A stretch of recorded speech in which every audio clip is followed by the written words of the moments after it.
안녕하세요, 아이린님. 오늘은 일요일입니다. 독서 한번 시작해 보도록 할게요. 퍼즐 맞추기, 기타 배우기, 조용한 아침에 수렴역, 막사에 들어가 앉아있기, 사슴이 나타나길 기다리며 서청이나 할을 안정하게 잡고 있기, 노숙자 쉼터에서 수프 배식하기. 이러한 활동은 자칫 도피처가 되기 쉬운데 그렇게 되는 즉시 이것은 더 이상 여가 활동이 아니게 된다. 도피처. 우리를 편안하게 만드는 무엇인가가 강제성을 띠게 된다면 그거 역시 더 이상 우리가 선택한 것이 아니기 때문에 여가를 위한 것이라고 할 수 없다. 그 안에는 고요가 존재하지 않습니다. 여가를 즐길 때 우리는 스스로에게 몰두하고 현재에 집중합니다. 자기 자신, 우리 자신, 낚싯대, 물속으로 들어가는 낚싯줄 소리만 존재할 뿐입니다. 우리 자신 그리고 기다림, 통제이라는 마음을 내려놓는 일만 더 존재합니다. 나 자신 그리고 기다림, 통제하려는 마음을 내려놓는 일만 존재한다.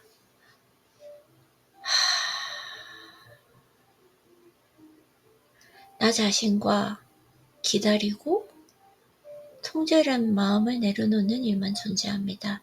우리 자신 그리고 지금 배우고 있는 언어를 적은 낱말 카드만 존재합니다. 이때 우리에게 필요한 것은 미숙한 초보자의 겸손과 그 과정을 믿는 자신감뿐이다. 그렇구나. 오, 너무 좋은데요.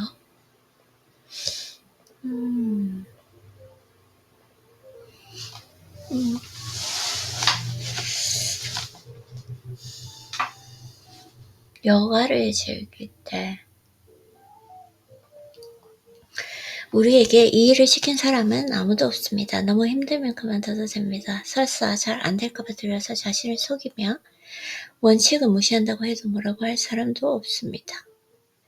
돌에 걸려 있어서 우리를 자극하는 것도 아니고 부상이나 시험이 있는 것도 아닙니다. 그저 경험하는 게 전부일 뿐입니다. 여가 활동을 제대로 잘하는 거, 현재에 집중하고 마음을 열고 덕 있는 행동을 하고 사람들과 어울리는 일은 생각보다 쉽지 않습니다. 여가 활동이 일이 되거나 다른 영역, 다른 사람을 지배하도록 내버려 둬서는 안 됩니다.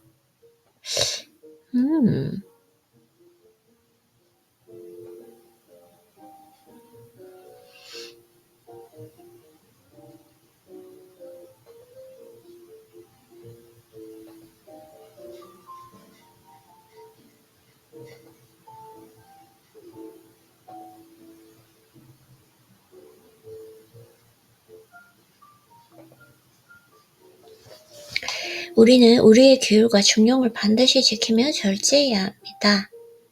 인생은 균형에 관한 것이지 여기저기로 널뛰는 게 아닙니다. 너무 많은 사람들이 텔레비전을 보다가 음식을 먹다가 비디오 게임을 하다가 뒹굴거리며 왜 이렇게 지루한지 모르겠다며 푸념하다가 또 일하기를 반복합니다. 아이는 인생이 혼란스러우면 휴가를 계획하는 일도 혼란스러워집니다. 캔버스 앞에 혼자 앉아있기, 독서 모임, 오후 내에 자전거 타기, 나무 베기. 누가 그럴 시간이 있느냐고? 휴가를 계획하는 일도 혼란스럽다. 진짜 그런 것 같은데요?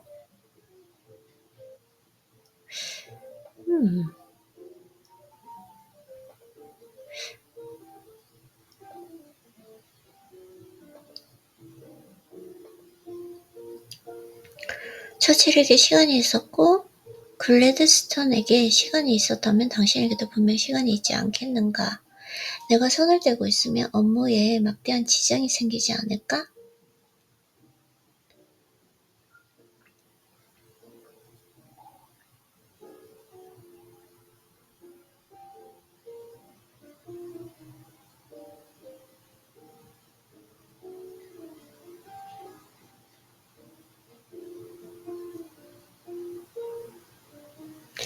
세네카는 우리가 일에 관해서라면 결과가 불확실한 상황에도 두 발 벗고 나서서 위험을 감수하면서 여가를 위해서는 단 일부조차 위험을 감수하기 두려워한다고 지적했습니다.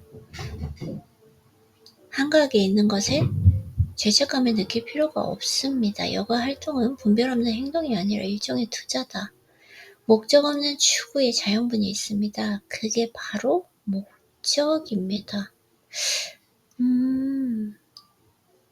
여가는 우리가 하는 일에 대한 보상이기도 합니다. 이상적인 르네상스맨의 모습을 떠올려 보려고 하면 우리는 활동적이고 바쁜 생활을 하고 있으면서도 동시에 무언가를 성취하고 균형 잡힌 사람을 떠올릴 것입니다. 자기 자신에 관해 알아간다는 것은 기분 좋은 성공입니다. 더 높은 곳을 추구하며 성취감과 즐거움을 찾는 것, 그것은 이미 당신에게 있습니다. 당신을 위한 것이니 망설이지 말고 취하십시오.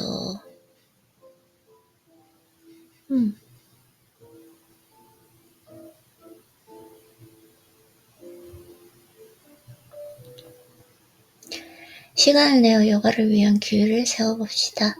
당신은 취미가 필요하고 취미를 가질 자격이 있습니다. 거기에 고요가 달려있다. 도망가면 결국 제자리로 돌아올 뿐입니다.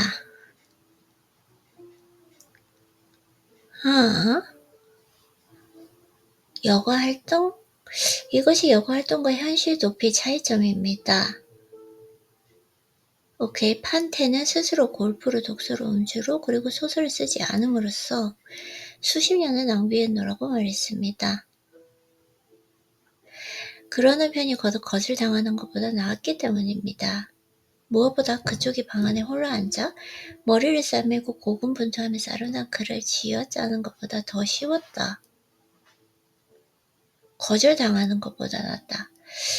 거절당하는 것보다 낫다. 이것이 여가 활동과 현실 도피의 차이점입니다. 그 기준은 행동의 의도에 있습니다. 첫 번째, 결혼에 실패한 뒤 갈수록 판에 박힌 음악만 만들어내면서 점점 더 성취감을 느끼지 못하는 조니 캐시의 이야기는 어딘가 슬프지 않은가? 오랜 여정 끝에 LA 공항에 착륙한 캐시는 가족이 있는 집이 아니라 곧장 공항 카운터로 가서 비행기를 표를 달라고 했습니다. 그리고 행선지를 묻는 안내원에게 이렇게 대답했습니다. 절망과 초조함이 쌍으로 찾아온다.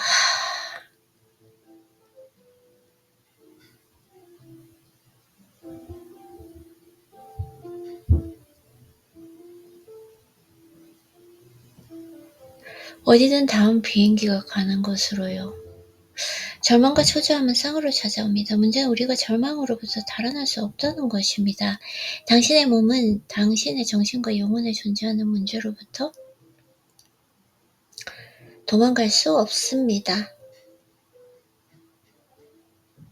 선택을 피할 수가 없습니다. 더 나은 선택을 함으로써 바로잡을 수 있을 뿐입니다. 긴장을 풀기 위해 맥주 한잔 마시는 게 아무런 문제가 아니듯 고독과 침묵이 목적이라면 즐거운 휴가를 보내거나 골프와 한 게임 치는 건 전혀 문제가 되지 않습니다. 철수도 여행을 좋아했고 샴페인을 즐겼습니다. 그러나 정신 나간 사람이나 비참한 사람들은 도피가 무조건적으로 좋다고 생각하기 쉽습니다. 여행의 소란함, 서핑의 전율, 환각제가 주는 비일상적인 의식 상태 따위가 일상에서 쌓인 긴장을 어느 정도 완화할 수 있습니다. 어쩌면 예쁜 사진 몇 장씩 건지거나 심한 깨달음을 얻은 척해서 친구들의 입을 떡 벌어지게 할 수 있을지도 모른다.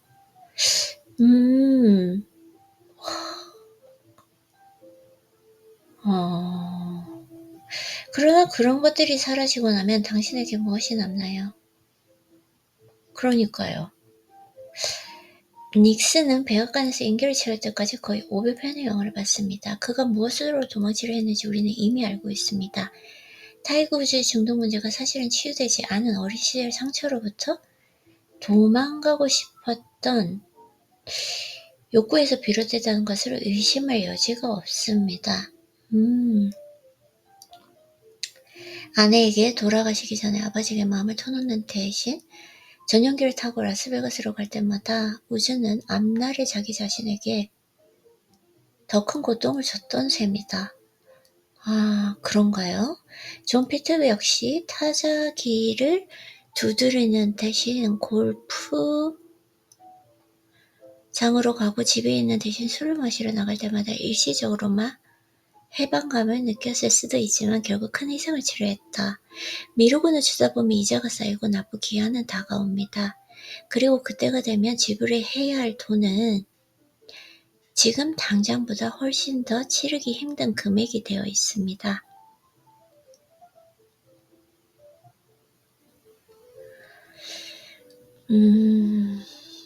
인생에서 당신이 도피할 수 없는 한 가지는 바로 당신 자신입니다. 내가 도피할 수 없는 한 가지는 바로 나 자신이다.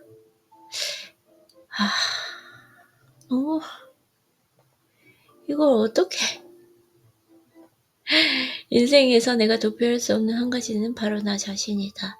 아주 오랫동안 여행을 다닌 경험이 있는 사람이라면 알고 있을 것입니다. 여행길을 걷는 우리의 허리에는 짐 가방만 얹혀있는 게 아니라 마음의 짐도 얹혀있다는 사실을. 미국 전역은 물론이고 영국, 이탈리아, 프랑스, 몰타, 스위스 등지를 여행했던 에머스는 여행객들이 가보고 싶어서 하는 관광지나 명소를 만들어낸 사람들은 그런 것들을 여행 중에 만들지 않았음을 지적했습니다. 가볍게 이곳저곳 오가면서 대단한 것을 만들어낼 수 없습니다. 그러기 위해서는 지축처럼 단단하게 붙어서 있어야만 합니다. 집에서 먼 곳으로 여행을 떠나 거대한 불상이나 콜로세움을 바라보며 모든 문제의 해결책을 찾을 수 있으리라 생각하는 사람들이 있습니다. 에머스는 그들을 두고 유적시 피해를 주는 사람들이라고 비난했습니다. 그런 사람들은 어디에 가서 무엇을 하든 간에 늘 슬픔을 따라다니기 때문입니다.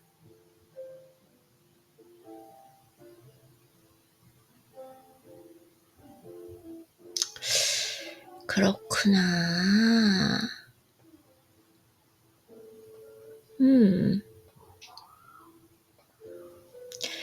비행기표나 알약, 약초 따위는 당신의 목적지를 향한 지름길이 아니라 같은 자리에서 뛰게 하는 트레드밀과 같습니다. 당신이 추구하는 것은 가만히 앉아 집중해야만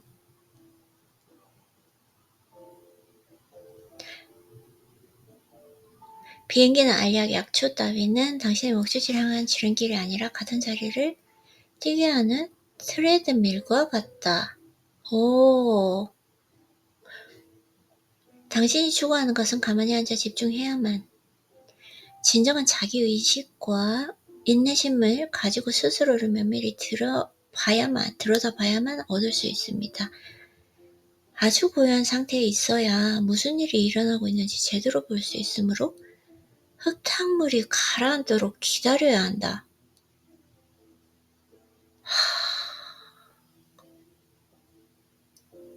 이리저리로 여기에서 저리로 비행기를 타고 휙 날아가거나 단 1분이라도 자신의 내면을 마주할까봐 두려워서 온갖 활동으로 일정을 꽉꽉 채운다면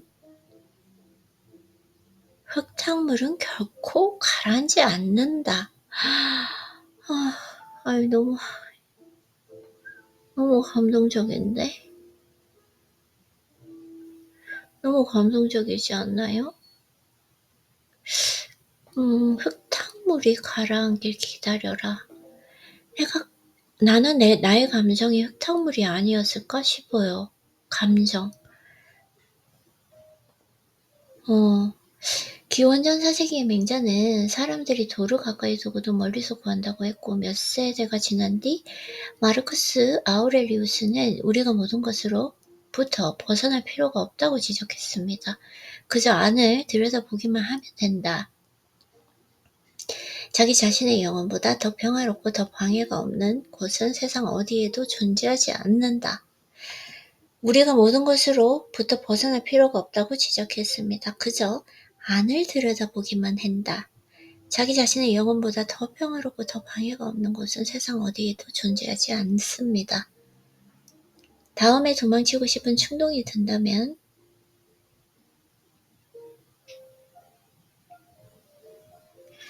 당장 길을 떠나고 싶거나 업무 혹은 그 외 활동에 파묻히고 싶은 충동이 든다면 무엇이 됐든 일단 하던 일을 멈춰야만 합니다. 멀리 떠나는 비행기 표를 예매하지 말고 그 대신 산책을 해보십시오. 무엇에도 취하지 말고 고독한 시간을 갖고 침묵을 찾아보십시오.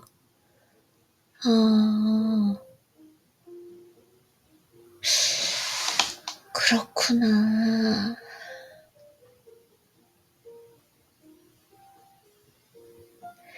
우리가 가지고 태어난 고유에 다가갈 수 있는 훨씬 더 쉽고 지속 가능한 전략들입니다.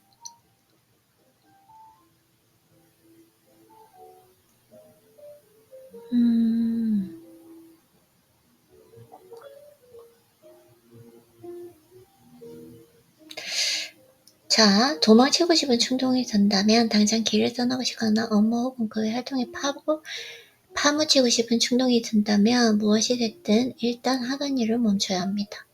멀리 떠나는 여행비 표를 예매하지 말고 그 대신 산책을 해보십시오. 무엇에도 취하지 말고 고독한 시간을 갖고 침묵을 찾아보십시오. 우리가 가지고 태어난 고유의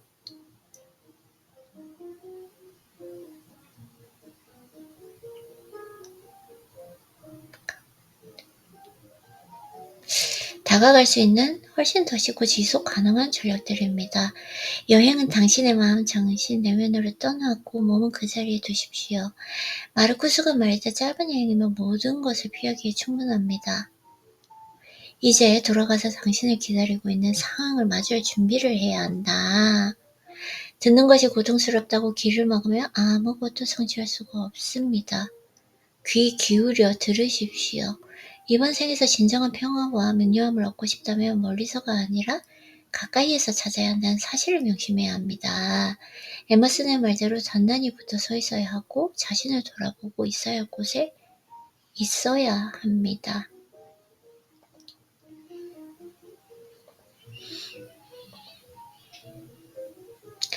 거울 앞에 서서 가만히 앉아서 스스로와 마주할 수 있는 장소와 친해져 보십시오.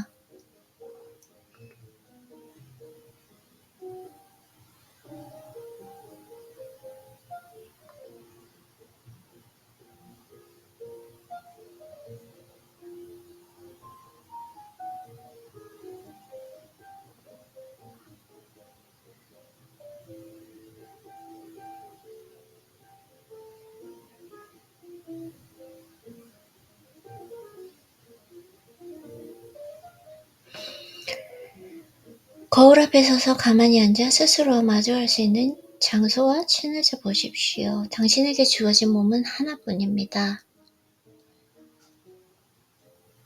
다른 사람이 되려고 하지 말고 다른 곳에 가려고 하지 마십시오. 거울 앞에 서서 가만히 앉아 스스로와 마주할 수 있는 장소와 친해져 보라. 당신에게 주어진 몸은 하나뿐입니다. 다른 사람이 되려 하지 말고 다른 곳에 가려 하지 말고요. 당신 자신에 대해서 알아가야 합니다. 도피할 필요가 없는 삶을 만들어야 한다. 와, 이건 진짜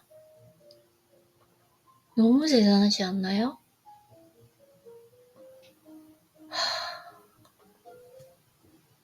이 글이 너무 아름다워서